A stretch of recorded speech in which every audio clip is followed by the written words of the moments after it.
This is Waffle Talk on the Power Score RPG channel. We just watched Dice Camera Action, episode 108. Cozens effect. For anybody watching, if you type anything in the chat, it will appear here on the screen. So any questions or comments you have, go ahead and fire away, and we'll try to address them as we go. Hello, Scotty. And so, Rena, can you recap what happened on this episode of Dice Camera Action? All right. Imp extermination is how we started out. And then they pretty much hire a babysitter for the kids and then go into the sewers to try to steal the Xanathar's fish.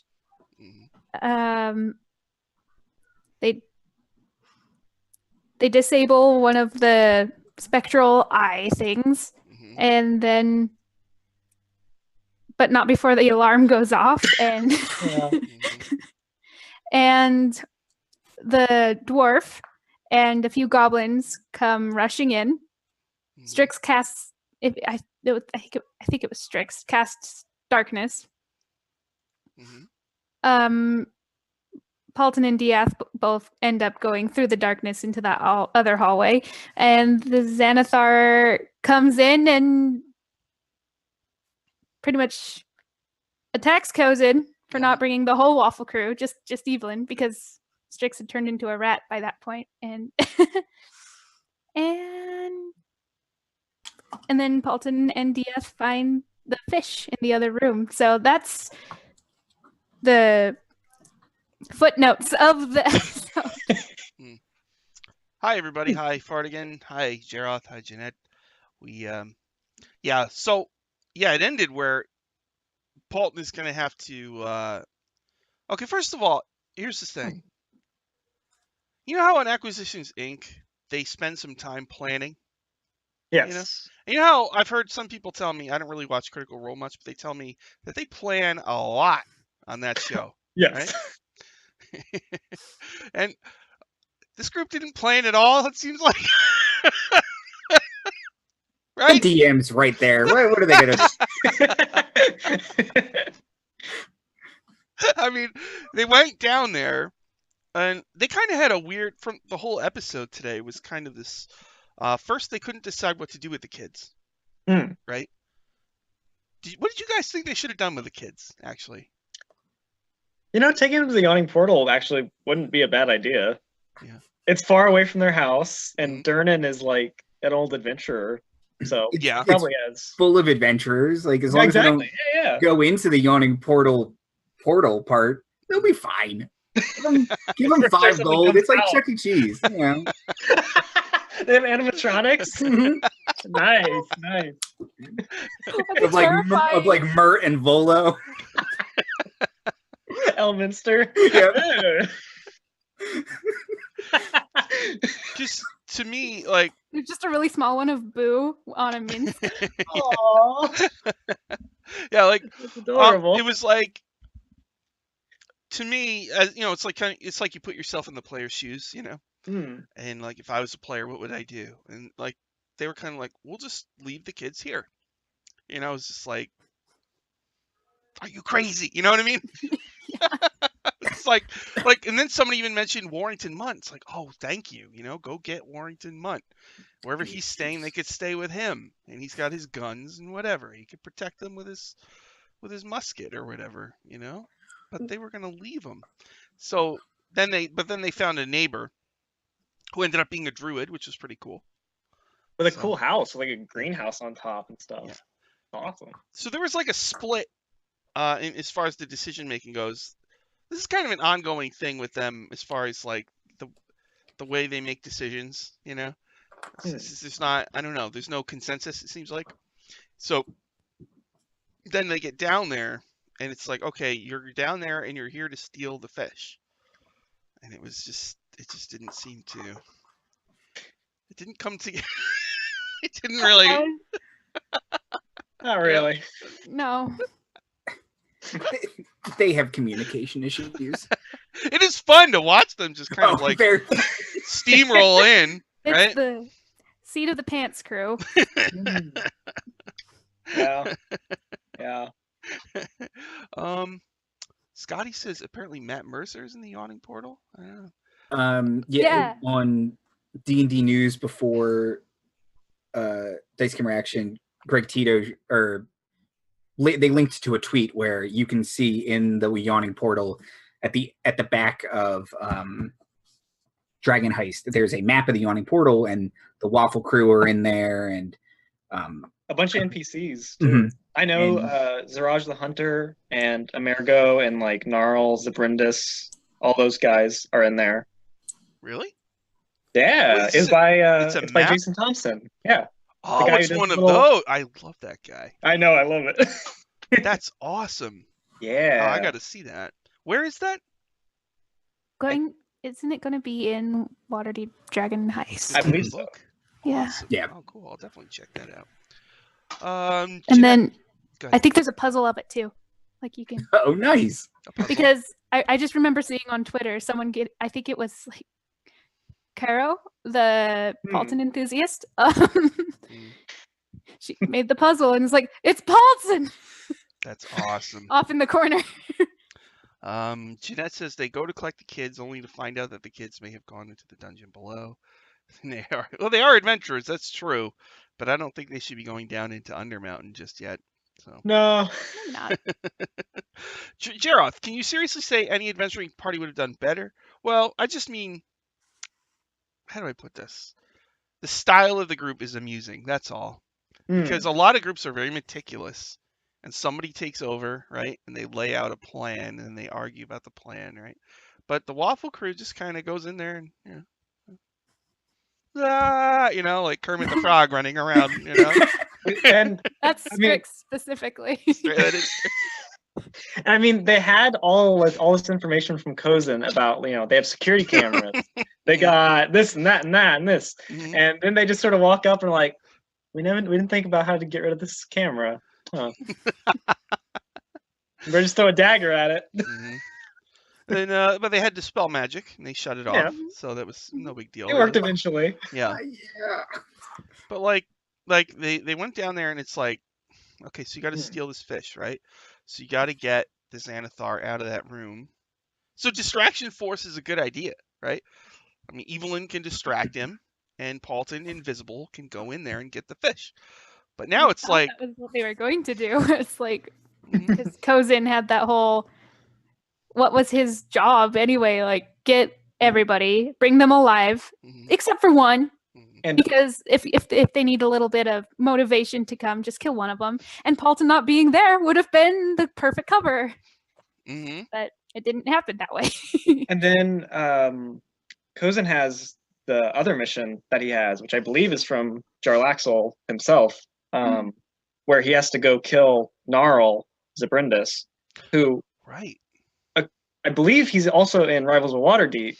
And they say there that he's like a Bregan Dareth spy that was inserted into the Xanathar's guild.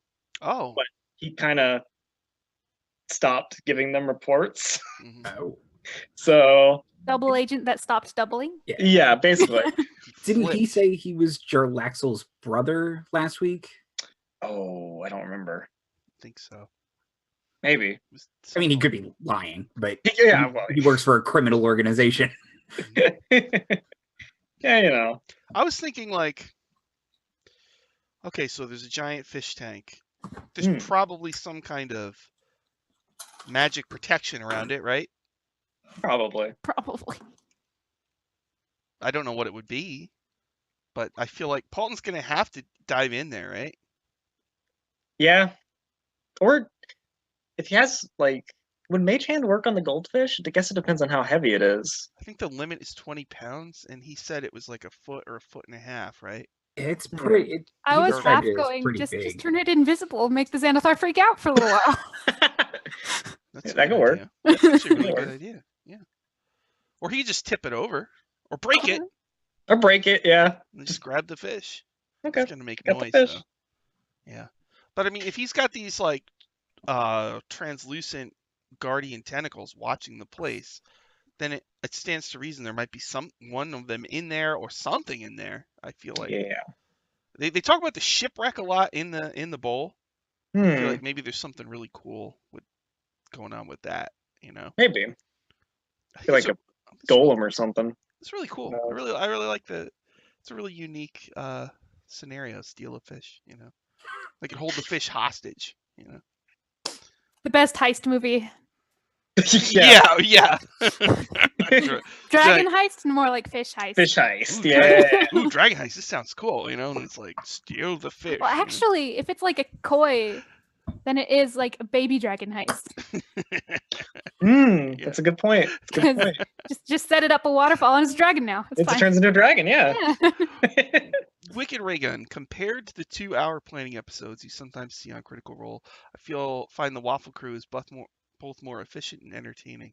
Yeah, I've heard some people say that there's a lot of planning on Critical Role, and it can be a little, I don't know. But yeah, in this show, it's only, they have less than 2 hours, so they don't really have, because I mean, they don't want to bore people or whatever. But I wouldn't mind 5 minutes of planning. Get everyone on the same page. Mm-hmm. Yeah, that would help. Or I would also like to see them embrace it and just refuse to plan at all and run headlong into everything. That would also be really fun, I think. They should probably just do that. Yeah. That's also fun from personal experience. That's what they play it by ear, And it's kind of what they did here. They just kind of steamrolled right in. And it basically worked out. I mean, more or less. We're halfway in. Yeah. And Evelyn convinced them that, she's with them, and Strix didn't get disintegrated. So that's good. Oh, Wicked Ray Gun says there might be a water weird in the fishbowl. That would be awesome. It would be cool. Yeah, like he goes to reach in and this huge water snake lunges out of it. That would be freaking awesome. That would be really cool. And Paulton's all alone. Yeah. I don't know that a regular water weird is like CR2, isn't it? So I don't know if that would be a challenge for him at level 11 so much. But I don't know. There might be multiple. It is a big fish tank. So Paulton isn't really like a damaged guy, it seems like, right? That's true. It's true. Most of his damage is inflicted via Thunderwave, which is loud. And yeah. True. Although that could shatter the bowl. Oh yeah. The spell he uses the most. Every time he uses it, I get like all tickled. It's Fairy Fire. I've never seen somebody use it so much, like in effectively. But that's like his go-to, Yeah. It can be used more than just get advantage on these things. He uses it for all sorts of stuff. It's crazy. Yeah. A fishing rod. That would have been really helpful if they had brought they could have done that too. They could have brought a fishing rod. Have a fishing rod, like canonically. Oh, that would have been awesome. You would have had to fish it out though. That sounds like some kind of a skill check, definitely. If it's like a foot, like that big. Morphopractics. Polymorph the fish into a smaller fish. That would work. Yeah. Right. See, there was something I was thinking while I was watching. What if they polymorphed one of the Xanathar's minions into a koi fish, and they switched them, and then after they're long gone, the guy turns back into whatever, and they have the fish, and the Xanathar freaks out, and I don't know. I don't know how that would go, but I thought it was an interesting idea. That'd be funny. That's an awesome idea. That would have been awesome.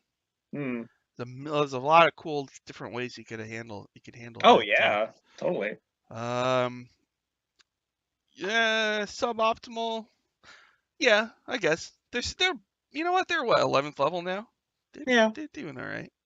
I think Paulton has a really awesome list of spells, and Strix kind of branched out and even took some healing spells and stuff. I don't know. I think they're pretty. They kind of kick butt. I think DF doesn't seem to use his sneak attack damage much. But, well, because nobody's ever in melee combat long enough for him to get an ally within 5 feet. It seems like in general, or he misses with his dagger. Yeah. Yeah. It seems like in general, Perkins combats are kind of like sprawling affairs. Yes. They're not. Yeah. They're not like. It's not kind of your more generic kind of D&D combat. His are more like sprawling, like weird stuff. You know, like last episode where they put the sack over somebody, started beating him with soap or whatever. You know, he doesn't do just a normal, and I really like it like that. Or when they first got to Waterdeep, and there was the little tiefling girl, a dude with no face with just like eyeballs, a little tiny beholder, 2 ogres that came out of the water, Maloon who came out of the water, bunch of thugs, I think. Random thugs with eyes on their right here, and then when they use their ability, they just they're gone. Yeah, that's right. Yeah, it always reminds me of his Ack Inc. games because he does the big single encounter fight thing there. Yeah. Ravenna says all their plans are decided via dice roll. That would be awesome. If they just rolled for everything.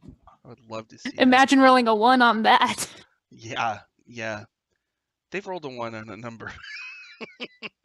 I think their biggest screw up ever was when Dieth in Iron Slag unleashed the. And I don't blame him. Just as an observation. Probably when he tried to free the dwarves by letting Mygara out of the iron flask. Yeah, you know, he couldn't have known. So one of those things where you don't really realize the size of a primordial until it's right there in front of you. Yeah. It's hotter than you would think. It's like a CR-27 monster. Yeah, you know. And it's still loose according to the dwarves. Still loose? It's true.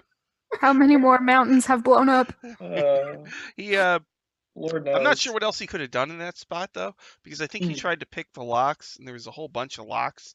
And he just didn't have the time. Yeah. So it was kind of like, I don't know. It was, and he had no time to think about it. So it's just, it's a tough thing to. That was definitely that was it was a toughie. Yeah. Also, yeah. In this session, we learned that the Zhentarim and the Xanathar are like making an alliance to take out the Waffle crew. So that's interesting. Yeah, I'm a little. Apparently, they're a common enemy now. Like, when did that happen? Well, the Xanathar did say he wanted to end his war with the Zents. So, and I actually found something out this week. The original Xanathar, like the boulder actually called Xanathar, was actually sent by a beholder that worked for Manchun and came to Waterdeep to like set up a Zhentarim, like a thing to help overthrow the Masked Lords for the Zhentarim to come in and take over, basically, and set up like a government that would work with them. So I know it's a different Xanathar, but it's just interesting to me that they'd still have that dynamic, I guess. I was just confused. What is the Zhentarim was like allied with Dieth slightly a little bit.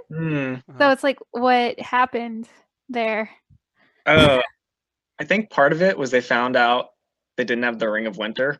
Oh, I think that's my suspicion. And then they were suddenly like, oh well, we can just take them out. Never mind. They did screw with them back in Chult, so that's true. Yeah, not friends. I always get confused with all of the factions. So so now the Xanathar and the Zhentarim work together, right? Jarlaxle is his own thing. Is that right? Yeah, with the Brigandaris and Luskin and all that. So Jarlaxle is the one who sent Cozen down there as a double agent then. Okay. Yes. So the whole thing, I guess that's where I start to get mixed up once there's a bunch of them. Yeah, because since Cozen betrayed the other Drow in Iron Slag, Jarlaxle's whole thing is Drow who are outcasts and aren't in the hierarchy of females and males and all that crap with the houses. So he could use his influence to just protect Cozen from any ramifications of that. Wicked Raygon says Drizzt is in the area, but he's not handling Mygara. Yeah, it's true. Elminster could probably handle the Mygara thing or Drizzt, but I assume they're out Where are these damn heroes? Doing something, right? There's a, Wasn't Drizzt looking for his dwarf friend? Was he? Is that what he was doing? I thought that was what he was doing. Oh, I don't know. I could be remembering wrong. I know he was going to Gauntlgrim, and they gave him the straw doll to take there for safekeeping. And then at some point, Strix's brother went there and stole it. I guess it was Drow that attacked. That was the last we heard of Drizzt, right? We haven't seen him since. I believe so. Yeah. And I know Megara was originally in Gauntlgrim. Like, she powered the forge there or whatever. So maybe this Megara thing, maybe it's going to lead to something in Gauntlgrim where they rebind Megara down in Gauntlgrim, maybe. Yeah. That'll probably be up to the Waffle crew, though. Yeah. So. Yeah. Chris wouldn't make it so easy that it just goes away. Yeah, but you're right. I don't know what Drizzt is doing right now. Yeah, I don't know. He has a new book out, doesn't he? I just saw a thing about that, actually. He does have a new book out, so I guess we'll find out soon what Drizzt is doing. Yeah. Let's see. The Alliance... Oh, right, the Doppelgangers. That's right, Jeanette. So the Zhentarim... Let's correct me here if I'm wrong. The Zhentarim have some Doppelgangers. Were they saying that basically they're going to send these Doppelgangers out into the city disguised as the Waffle crew to commit crimes and frame the real Waffle crew? Was that the plan? That's what it sounded like. Yeah. But they already had that issue in Port Nyanzaru. Yeah. Well, the Zhentarim were in Port Nyanzaru, so they saw it was a good idea, I guess. It's like, oh, you know what? Taking that. So, like, if you're say you're Todd the guard, right? How do you solve that crime? Is there any way to know if it's a doppelganger? I guess the Waterdeep guard probably have spellcasters, right?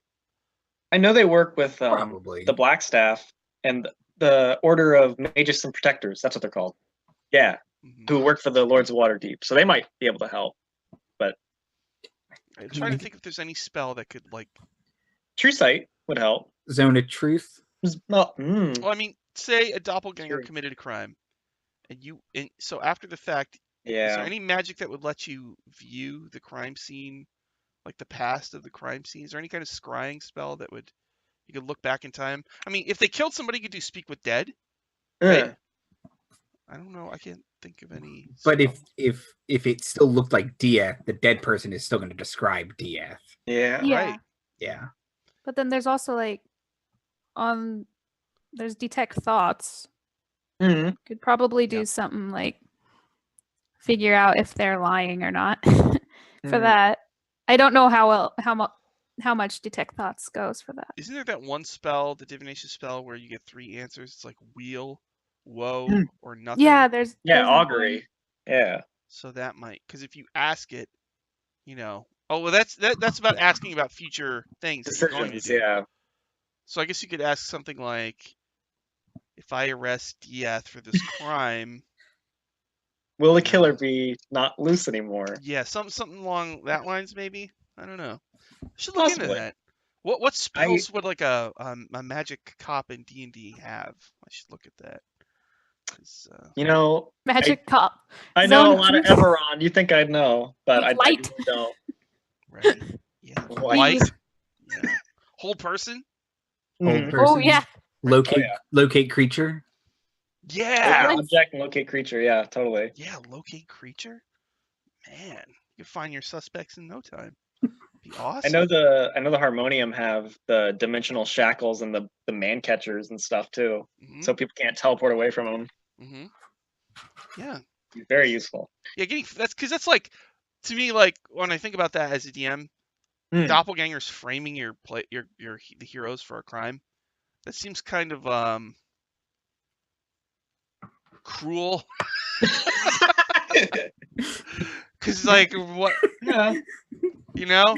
Get out of this one, guys. Oh yeah, it's like you start your session and like the cops explode into your hut, and then you're under arrest, and they're like, what are you talking, and it's like, It is an interesting curveball to throw at your players, that's for sure.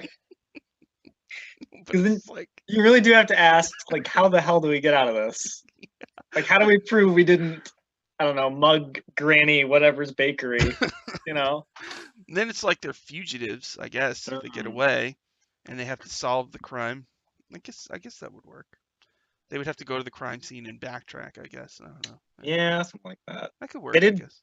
They did make a big deal at the Stream Many Eyes about Waterdeep's law code and stuff in the book. So, and how the villains have, you know, the Xanthar has his lawyer and all that. So they have the ability to manipulate that so they don't get arrested and all that. Awesome. Yeah. Did I write down the lawyer's name last session? It was Frint. I just checked. Frint. That's right. Frint? Yeah. Really? That's Frint. what it was? Yeah. Oh, right. That sounds right. Ravenna makes an Elminster joke. I should note that there's this in Dungeon Magazine, there was this old Elminster adventure called Elminster's Back Door. It's about how you go into his base through the back door. It's just like a whole bunch of wacky rooms. And I remember running it, and it was like a big success. And I've been thinking about digging it up and trying to use it again because it was such a weird idea. But you go to Elminster's house. You know, that's pretty cool. Oh, that's just got your copy of Timeless, the new Drizzt book today. Oh, good. You can tell us what Drizzt is doing, because yeah, I don't know what Drizzt is doing. That's awesome. Zone of Truth. That's a great spell for crime, right? That's if you've got your deity, you've got commune. Commune, yeah, right. Yeah. Would detect thoughts, yeah. Yes, that would work. Yeah. I don't You'll think you look need a spell at the for that. surface like, are they lying? No. Okay. No, all right. Continuing on. Having Omen as an ally might help as well, since he's one of the Mass Lords. So even if they did get in trouble, he might be able to finagle stuff. Yeah, that's true. Much to the chagrin of Diaz. And... No, well, yeah. You're right. He'd make them do something for him, but if they get arrested, you're right. Then Omen would just get them out. You're right. Yeah. Heck yeah. So, well, I mean, I'm sure it's not that easy, but I know. Oh, I'm sure. But seems like, oh yeah, right. He could just get them out. It is a possibility of making it easier for them, I guess. Yeah. If they're in prison, they're all going to be separated anyway, probably, right? Yeah. That would be weird. And they each have their own roommate in the cell. Oh, I like that. That might be a fun episode. Yeah, it would be. You know, all the weirdos that they end up with. Then they got to do like a Shawshank kind of a breakout kind of a thing. Yeah. Maybe they, pretty cool. We already had that episode with Paulton. They did? Yeah. It was just Paulton, though, and a werewolf that we didn't learn was a werewolf until a lot later. But in Castle Ravenloft. Yeah. Yeah. And his cell was like flooded, right? It was like half flooded. Yeah, I remember that. And then there was like a weird puzzle that he's like, don't step on specific parts because you'll fall. Yeah. And yeah, that's right. I forgot. the fireplace. Diaz was in the stocks once, right? Way back when in Barovia. Other than that, they really haven't been in that much trouble with the law. The thing about it is they get framed Strix with the Mercy Killers once with true. Things like that happened too. if they get framed, all of their neighbors are going to be gung ho about it because the neighbors thrilled. aren't, they're going to tack on extra like noise ordinance violations and zoning laws, and because their house is all messed up, and I'm pretty sure a lot of neighborhoods have rules where, if you don't mow your lawn, they can kick you out or whatever. So the Waffle crew might start, you know what I mean? It might get bad for them in that direction. They did get a sternly worded letter a couple sessions ago, so yeah, they did. They already did. It's already, and then they killed Vincent Trench, who's probably a good neighbor, upstanding citizen. Yeah, he probably solved some crimes for them pro bono, Yeah. Oh, I find that really interesting. If there's a Rakshasa just as an investigator, I'm really interested in him. Yeah, with the backwards hands and all that stuff. Yeah. I'm half going like, they're finally starting up a rapport a little bit with Paulton going over to the neighbor and it's like, hey, we're in trouble again. Help because there's kids involved. Yeah. And the neighbor was reluctant, but she did help. Mm-hmm. Yeah. They should probably have Strix make like food and bring it around the neighborhood. You know, kind of like a housewarming kind of a thing. Yeah. Yeah. Try to that'd be make nice. nice with them, everybody. Especially if she's going to start that whole Yeah, diner bakery. thing, the bakery. Yeah. Yeah. Heck yeah. But it keeps blowing up, though. I mean, like, if you open a bakery and you get attacked, I mean, that's just not. That's gonna be bad, right? If she opens the bakery and like opening day, like a freaking beholder comes in there and starts shooting everybody, it's bad. That for would be business. unfortunate. There's almost nothing left of the building as it is, you know. So it's just... Bring one more support beam and the whole thing will come down. It's really bad. Is there any way they could have sealed that hole in their basement? Like, isn't there like walls? Is wall of stone permanent or does it go away after a while? I think probably would. I think go it's away, but... permanent. Yeah. If you want it to be, because I know that in old adventures they have walls of stone that are just there, you know. Yeah.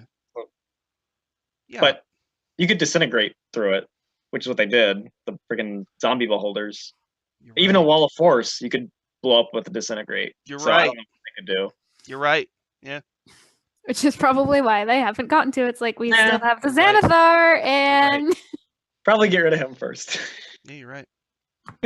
Just trying to. I mean, it's like it's got to be something they could, because it's like they just have that hole there, and it's just like can't put a curtain on it or something, something, Marfo in chat. These pies have explosive flavor. It's like the episode of SpongeBob with the exploding pies.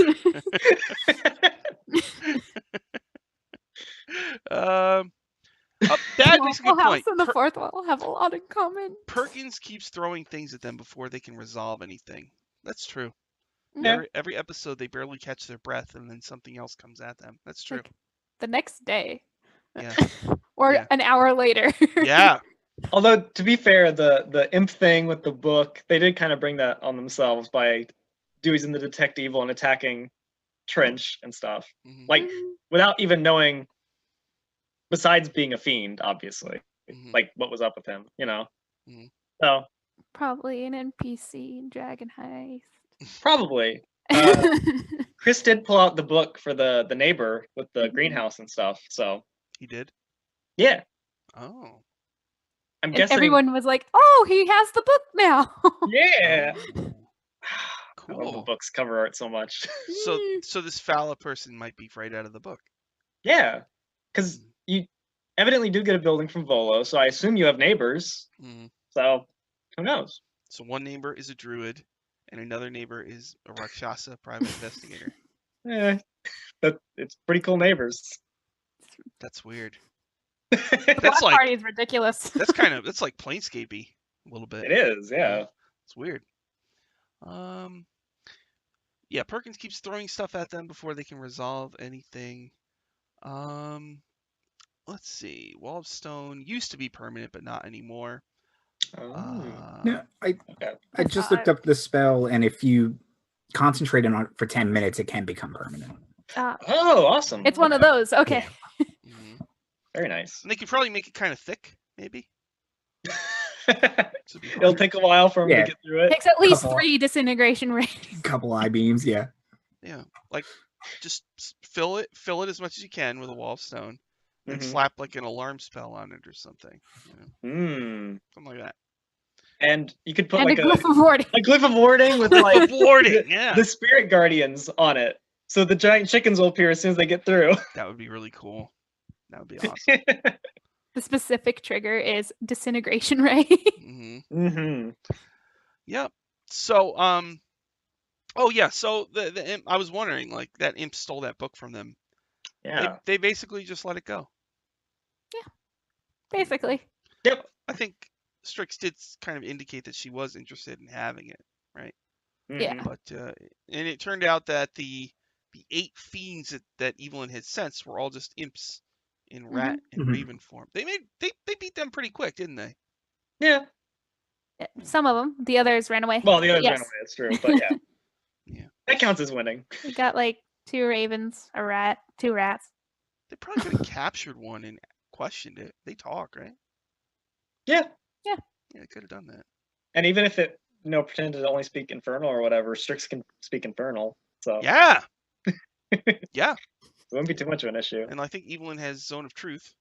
Yeah. So they could have found out wherever, why they took it and where they took it. Yeah. But I think we had talked about last time that they're probably linked to the Castellanters, that another one of those noble families. That's what I was thinking too. Yeah. So, yeah. So that's probably where it went. And I don't know. The book was, I guess it wasn't really essential. They didn't need it. No. I think it's just like a side questy thing. So, doesn't it Probably. kind of seem like this season is 60 episodes? They're pretty much. Yeah. It seems like we're about to have the final fight with Xanathar, like right now, doesn't it? just about, yeah. I mean, that's Yeah. true. But if the Xanathar Guild and the Zentarum are allied now, then you're gonna piss off the Zentarum and Manchun. So then it's the next 10 to 15 episodes about how they're not going to be able to beat Manchun because they're not going to be able to beat Manchun. I don't know. That's a good point. That's a very good point. Oh Lord. What happens? What happens if they kill the Xanathar? Like what? Another beholder becomes the Xanathar. Yeah. How does that work? Like, does a beholder have to hear about it and show up and take over? I mean, Probably. There's an extensive interview process. So is that what it is? The fish picks the next Xanathar. Yes. There's a vacancy, so they interview beholders. The one that the fish seems to like the most. It bubbles at the most. It's just, you're the next Xanathar. Congratulations. Disintegrates the other 2 beholders. Yeah, exactly.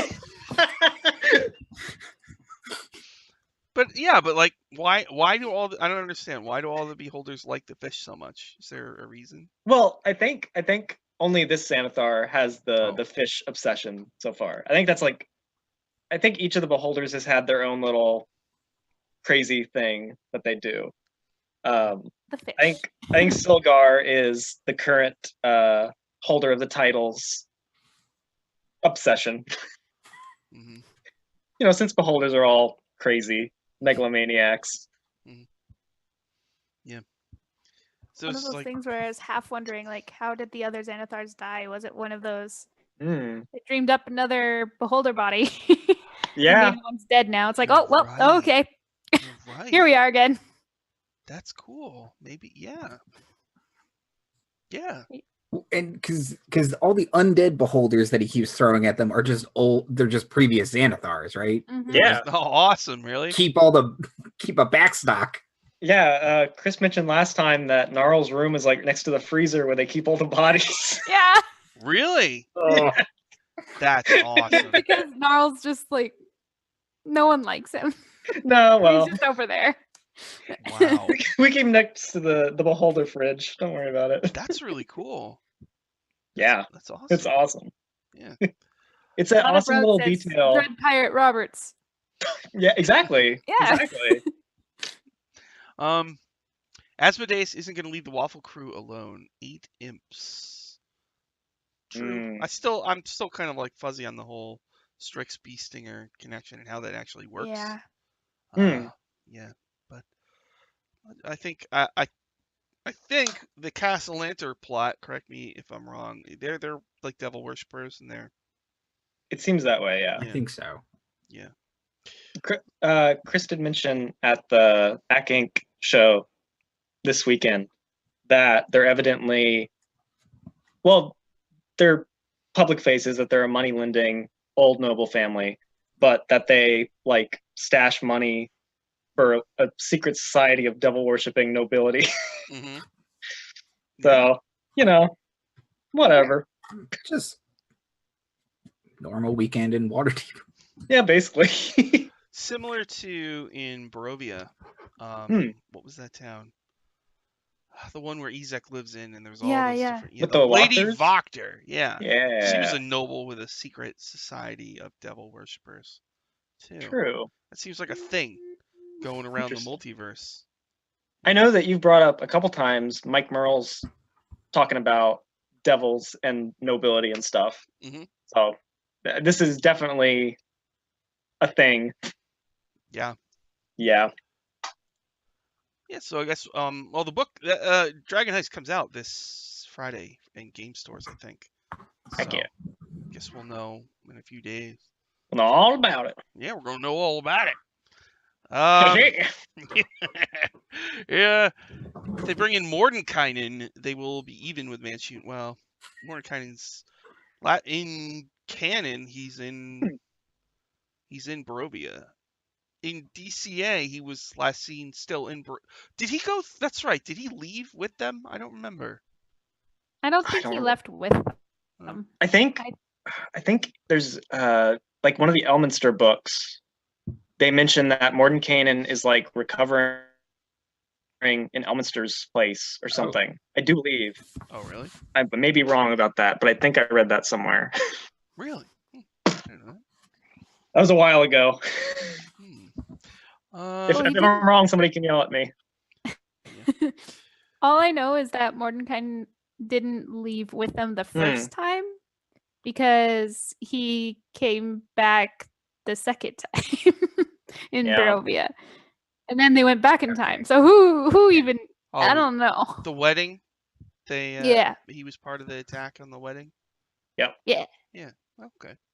So I remember because there was a were-raven that landed on the top of the church and said, "Just wait, Murdy Curdy's coming." Or something along those lines. All very ominous. He had his army of peasants with all the pole arms. Yeah, it was great. All the differently statted pole arms. Yes, there's so many different types. Yeah. Yeah. And Mordenkainen is basically a planeswalker at this point. Yeah, definitely. Like, I mean, Tome of Foes definitely shows that he's out there doing all sorts of stuff. That one DM's Guild adventure put him in the Outlands, which is kind of like in the center of all the planes. Ooh. So there's all those gate towns. You can get to almost any plane from there. Take a quick stroll over to Arcadia. Go back over here. Yeah, you can go almost anywhere.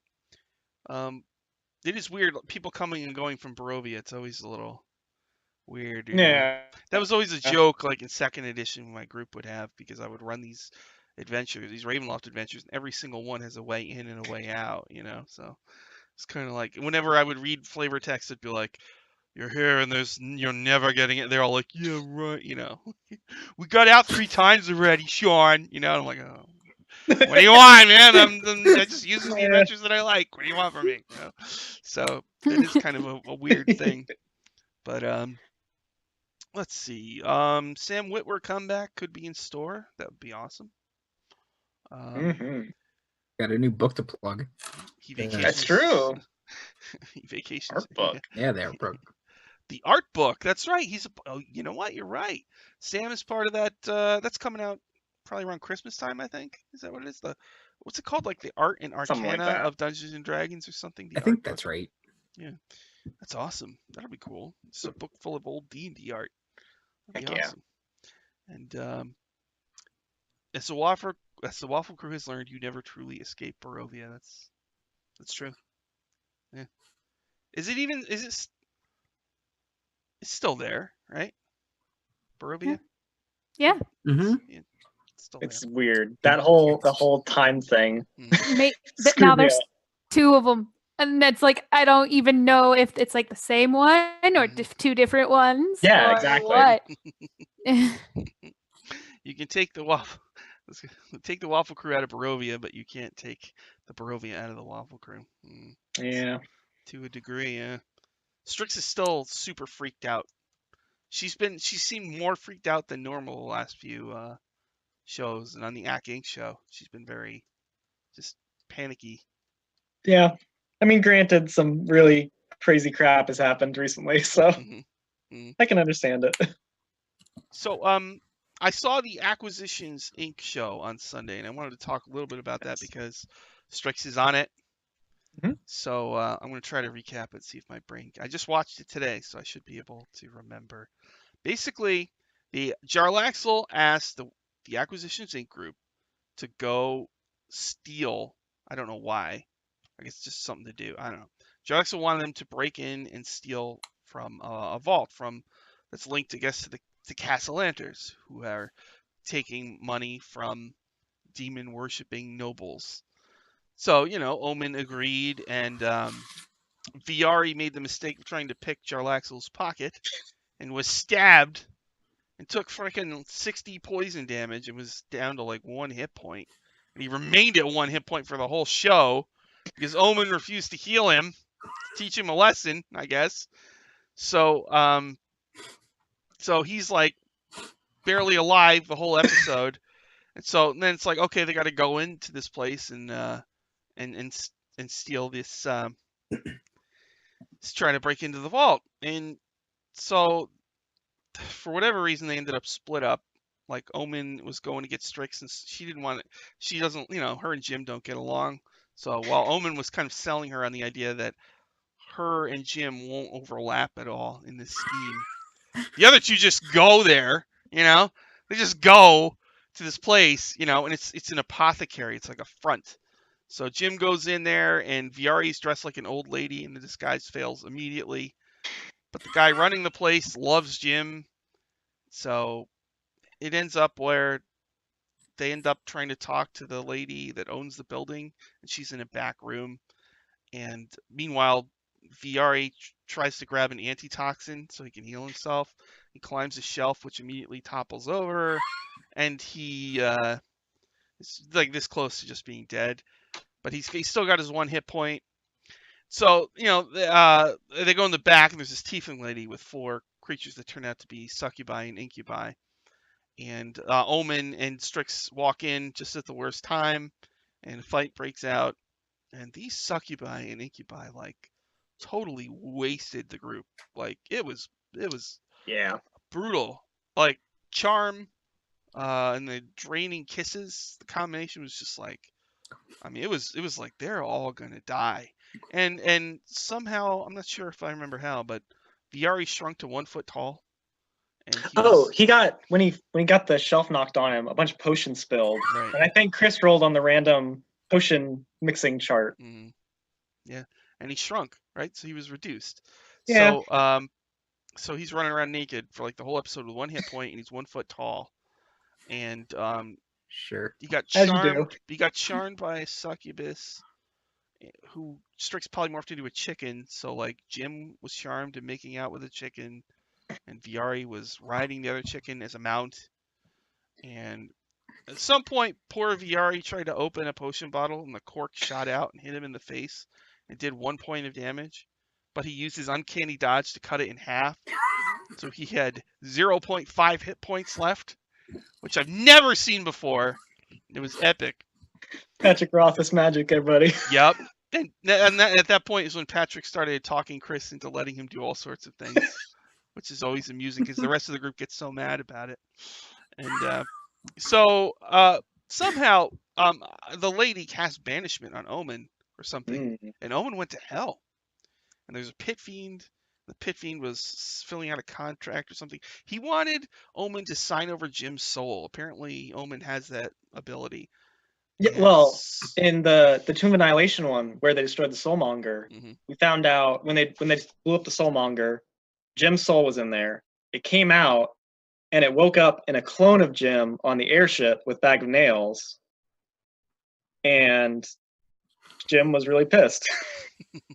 So, since Jim was dying from the death curse, Omen made a clone of him, and it just got really messy from there.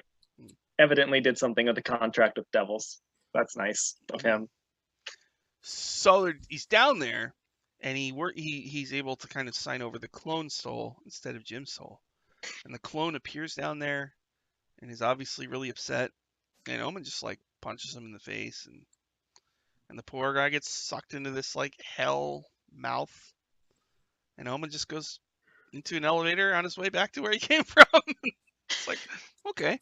So Strix sees it like up there, the battle's going so badly. Strix is able to like tell the lady, please, can we just stop for a minute and talk? And they go to the bar, and frickin' Viari naked 1 foot tall, bides his time, and he eyes an ice pick, and he snatches it, and he stabs the lady in the neck, and the fireball goes off, and the chandelier with the candles of green flame falls on Jim. But apparently, it was like the ending. It was weird when you think about it. Their job was to go in there to break into a vault and steal all the money. They did not even get to the vault. Yeah. I like how Chris said when they had like 30 minutes left, there's another level to this model. We're not going to get to it. Sorry. There was. Yeah. I saw at the end that they lifted the first floor up, and there is like something down there. We didn't get to see it. So I'm like, crap. Yeah. So they didn't even get close, but it was like I thought it was really funny like the whole way through. Oh, And heck yeah. Holly fits in like so well with them. It was a really, it's like those shows a lot of times when you watch them, I don't know if you guys get this, but like they're so fun, and there's such like a, like make you like D&D more when you watch those shows. For me, that's the feeling I get, like it's just like, it's a weird little party, a D&D party.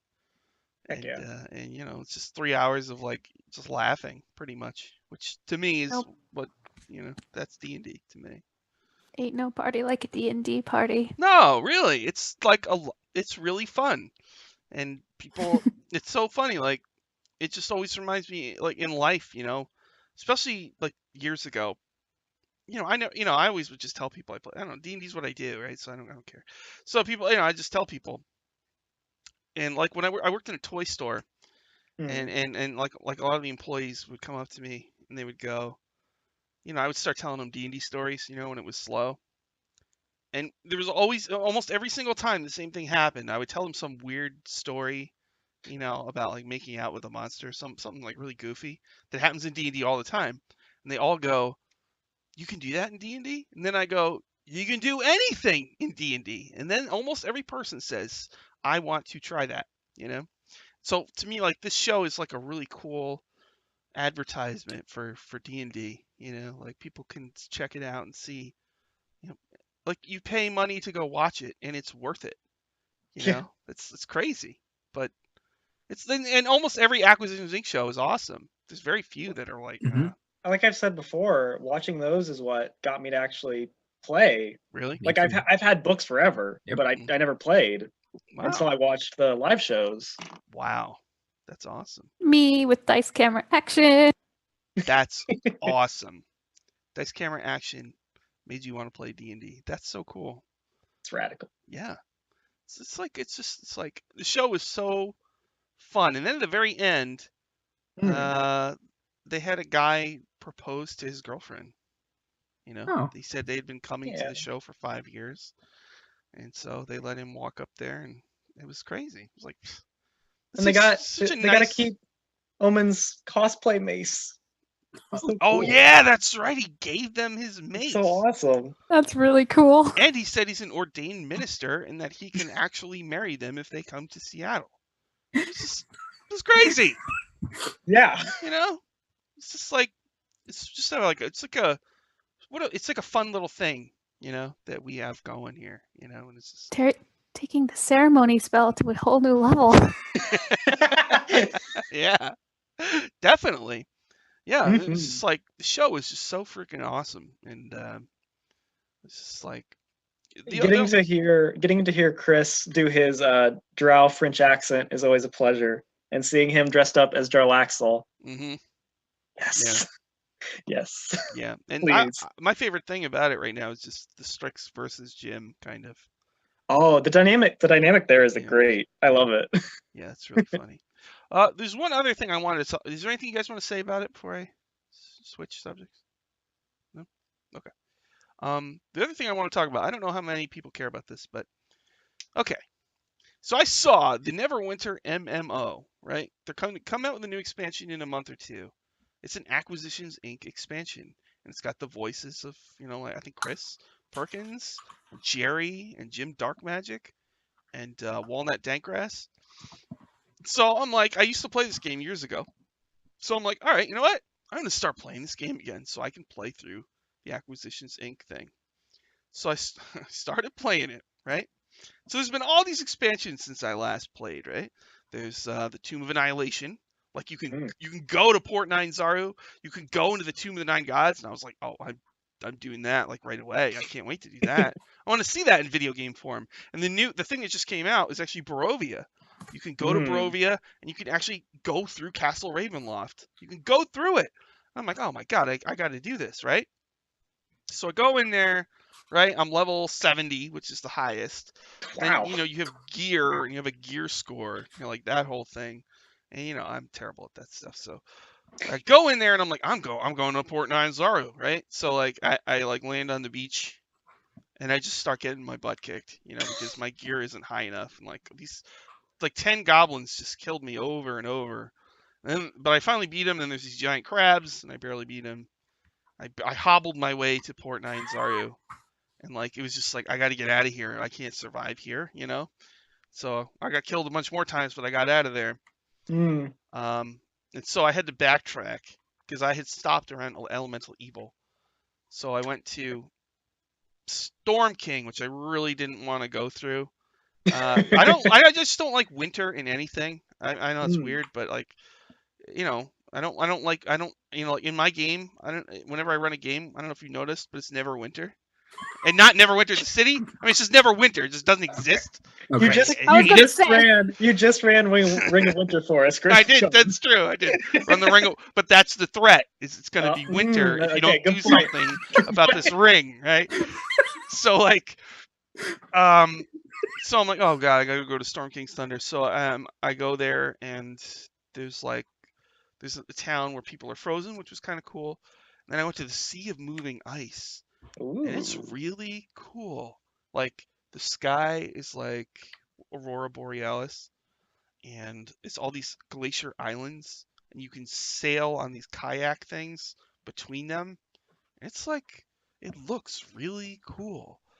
But the problem is now I'm in a spot where you have to grind to get your gear up. But I just read something last night that I think is going to help. And this is a tip for anybody who might want to try Neverwinter. It's free. And it didn't take long to download. It was like 1 hour. Apparently, once you're level 70, you can just go to Barovia. And the very first, you just go there and you're given armor that raises your gear score pretty high. And that'll make it easy to go through all of the other levels and stuff like that. So I'm going to do that tonight. And because I just want to be able to report on the Acquisitions Inc. expansion. And the other cool thing going on in Neverwinter right now, for anybody who is even slightly interested in this game, is in the city of Neverwinter, there's a Chris Perkins thing. There's this quest where you go up to this guy, and they teleport you onto a D&D table. And Chris Perkins is the DM. He's standing there. He's huge. You're just a little mini. And then there's like Drizzt, and there's Minsk, I think Brunor Battlehammer and one other person, and they're kind of playing the game, and you're there on the table, and it's Chris Perkins' voice, and he's running you through all of these challenges and stuff. And there's like this bar made out of a purple worm, dead purple worm, which is really cool. So it's something to check out. I mean, the Acquisitions Inc. thing is coming. Oh, and the other thing that I'm kind of excited about that you just heard about like a day or two ago, right, was apparently in Baldur's Gate and Baldur's Gate 2, you're going to be able to play as the Waffle crew. Like you and Icewind Dale and Neverwinter Nights. Yeah. So I'm going to do that. It's funny. Baldur's Gate, I tried to play. I get stuck. I get lost. And that's fair. So I played it for a while, got stuck. The first Baldur's Gate, it's that first part where you're just going around the wilderness is hard. Yeah. It's hard to get into. Yeah. But if I cheat and use a walkthrough, then I could be the Waffle crew. And we can play through the whole thing. It'd be awesome. So, yeah. So, yeah, I just wanted to talk about those two things real quick at the very end. Anything else anybody want to say about this episode before we wrap it up? Not that I can think of. Ravenna. Oh, wait. People are telling me. Oh. Jeanette tells me Cholt is unforgiving. Yes. Ravenna says, if you get killed by crabs, you need to see. Yeah, that's true. I need a special comb, I think. Jeanette says, let's see. As far as I knew a guy at Blockbuster a long time ago. I could tell you a story. That's probably not appropriate. I don't like this. Probably segue. not. He was there for like 1 week, and then he was out. As far as power score is concerned, okay. All right. Anybody got any plugs? Rena, you got any plugs? Not really. On Sundays, you can see me at Dungeon Academy as Winthrop, the Shadowkai druid. Don't know if I can make it this Sunday, but I will see. I will learn, and I'll keep you updated. And I do Dark and Dicey recaps. I'm working on episode 7s right now, and hopefully I can get that done sooner rather than later. And then you can always find me at Twitter with @MIKO_CARINA. And yeah, that's all I've got. Andy, do you have any plugs? I do. I'm on Twitter at Andy Hatton, Hatton. I stream D&D and other games at twitch.tv/godofroads. All the video on demand is at youtube.com/godofroads. And tomorrow I am having a crossover with my 2 regular streams, Homebrewed and Bar Crawl. And so it'll be 8 players. Homebrewed recently got out of the mists. They were in Kartakas, where they kicked the absolute shit out of the Dark Lord there. Mm-hmm. They got him in a bad stunlock loop. And then Bar Crawl have been dealing with cultists of Vecna and Red Wizards and Zaztam. Mm-hmm. Lord. And yeah, it's going great. So come tomorrow and it'll be real good. Like many a lich. Mm-hmm. Lots of liches. Dylan, do you have any plugs? I do. You can find me at KKRP2 on Twitter. I do arts and crafts and D&D stuff. Thursday at 1 p.m. on the Greyhawk channel, I'm in Sean's Secrets of Castle Greyhawk game. Yeah. Where we're exploring D&D's original Mega Dungeon. Yeah, we're on level 3 with Obmi the Evil Dwarf and the Flame Princess and all sorts of crazy stuff. Mm-hmm. Friday at 7 p.m. Eastern Time on Scotty_Hood, I'm going to be on Retroverse, where I am playing Gyro, a little rogue Modron Hollow Knight guy who I can torture my girlfriend's character because he's from her backstory. It's really fun. Let me see. Sunday, I will also be on Dungeon Academy at 6:30 Eastern Time, guesting as Kuriyami, who I'll be playing in Dragon Heist in a few weeks, which will be really great. Yeah. I'm looking forward to it. Yeah. And also, I do Rivals of Waterdeep recaps on Sean's blog. I just sent the season finale one, and season finale was really good. Yeah. It was really good. Oh, hell yeah. Awesome. All right. People are making a couple comments. I play Neverwinter on PC. If you're wondering, my character's name is Pike, Pike. That's not a Critical Role reference. That's a name I used for a character way back when, and I had Pike dice. And I would keep stats on the Pike dice, and the Pike dice were terrible. And statistically, they were below average. And my friends would always get mad at me, and they would say, "Stop using the Pike dice." And I'd say, "No, I'm keeping stats for them. I can't. These are the Pike dice." It was horrible. It was horrible. But that's my character in Neverwinter. And so, yeah, my character's name is Pike. Feel free to contact me. Just if you see someone confused and running in the wrong direction for 10 minutes, that's going to be me. And I'll have suboptimal gear. And I might not be able to respond to you for a while because I can say things out loud. After that, it's going to take me like 5 minutes to figure out how to talk to you. So bear with me, and it'll be spectacular. So I don't think there's any Mordenkainen's Path of the Plains tomorrow on Greyhawk. So I think we're off for 2 weeks. Thursday, I'll be doing Secrets of Castle Greyhawk at 1 p.m. Eastern on the Greyhawk channel. Hopefully this show will re-air on the D&D channel. They've been having hosting problems. Like the show will start and then it just cuts out.